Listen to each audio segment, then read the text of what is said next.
I'm stuck in traffic. Yep. At 1 a.m., a truck driver carrying a tanker of gasoline crashed and overturned near a bridge in Madera County on Highway 99. The gasoline spilled onto the asphalt and ignited. The freeway caught on fire. The driver was uninjured, thank goodness. But here I am 12 hours later, and the highway is still closed. They're going to have to get a construction company to come out and lay new asphalt.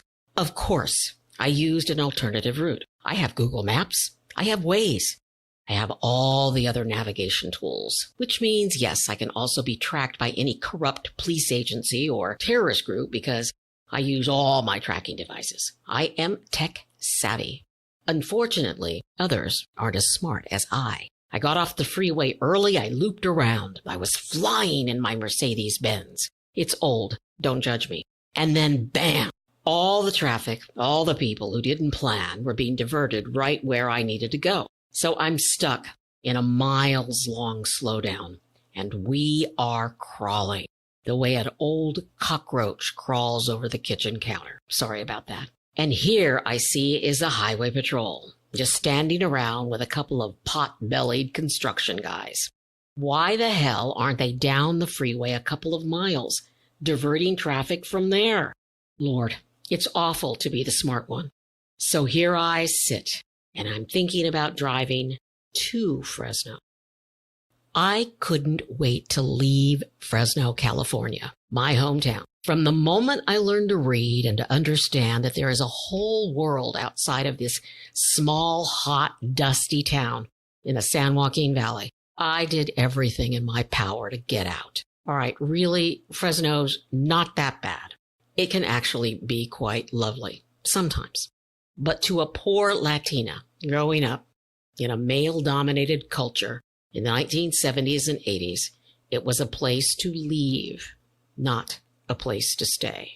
Right now, I think about the child and the young woman I was and how I plotted and worked and never lost sight of my goal.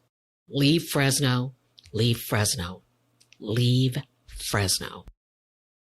Looking back, I'm impressed and amazed at my determination and willpower. I never let anything stop me. Where did that woman go? As I travel back to Fresno today, I think about the woman I was and the woman I am, and all the ways I've changed, and all the ways I've improved. I'm Gloria Moraga. This is One-on-One, Communications in the Digital Age, and this is my trip home. It's about communications and family, communications with loved ones. Why is it so difficult to talk to people who aren't your age? Why is it so difficult to talk to people?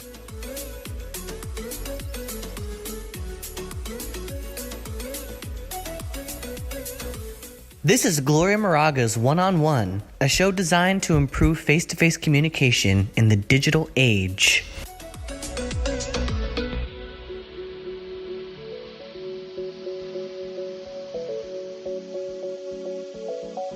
You Can't Go Home Again.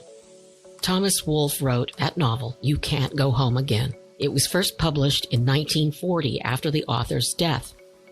The book was about a writer, a published author named George Weber, who traveled to Paris and Germany and lived there shortly before the outbreak of the war in Europe. Here's George Weber's story.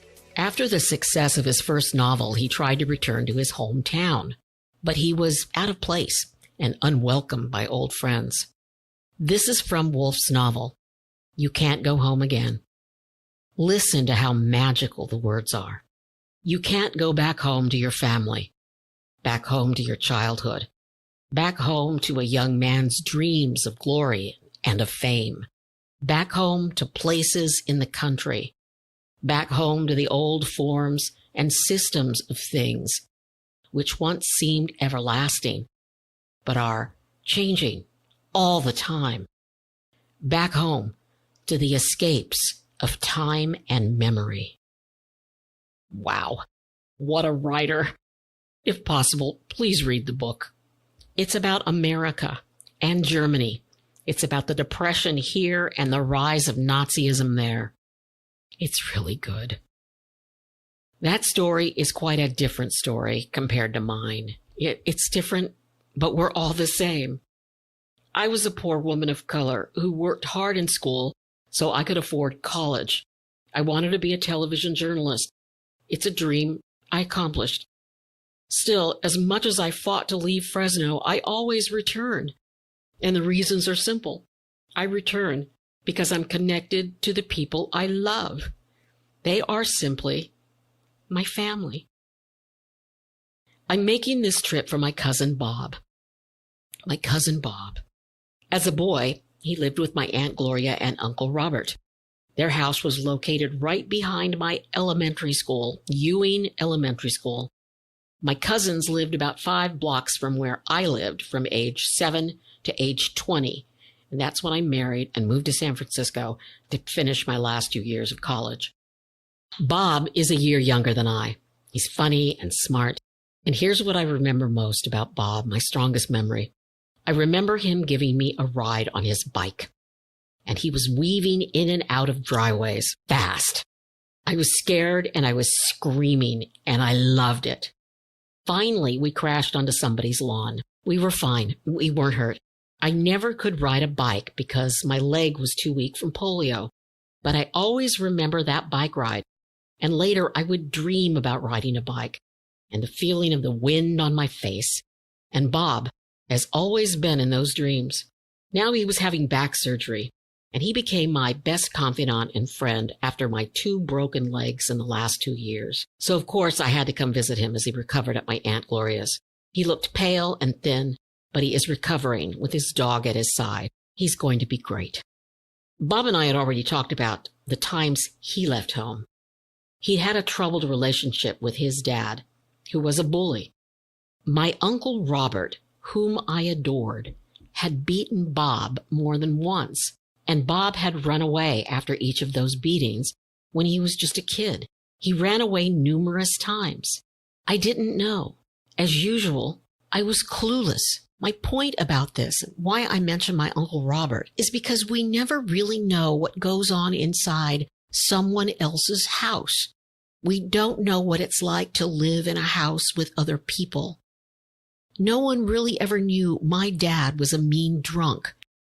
To everybody outside, he was wonderful Eddie. My trip home really didn't focus on my beloved cousin Bob. This trip home is about young women and education and memories of my mother and what she taught me about being a smart woman. It was difficult then, and it is difficult now.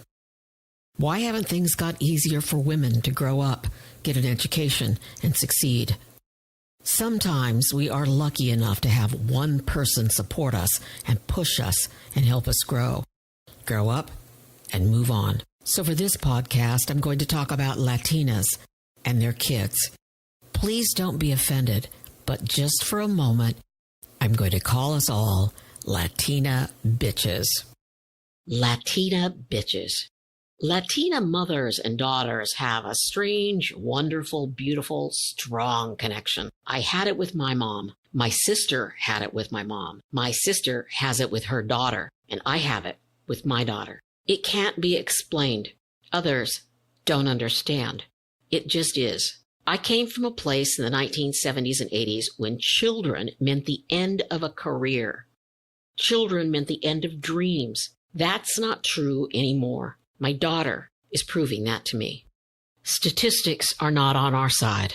We are Latinas, and these are the facts. Hispanics still lag behind other groups in obtaining a 4-year degree, and these statistics are from 2014. Among Hispanics aged 25 to 29, just 15% have a bachelor's degree or higher. By comparison, among the same age group, 41% of whites have bachelor's degrees or higher, 22% of blacks, and 63% of Asians. This gap is due in part to the fact that Hispanics are less likely than other groups to enroll in 4-year colleges.